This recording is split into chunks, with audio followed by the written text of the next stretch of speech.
Very good, very good, very good.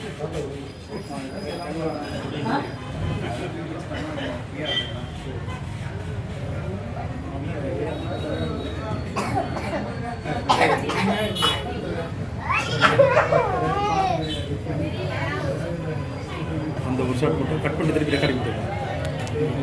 ஃபுல்லாக ஆகிட்டு ஓடிட்டு இருக்கு. அப்புறம் லைவா லைவ் இல்லை, அதை கட் பண்ணி திருப்பி ரெக்கார்டிங் போட்டிங்கன்னா அந்த ஒரு ஷாட் மட்டும் எனக்கு தேவை உள்ளே வரணும்.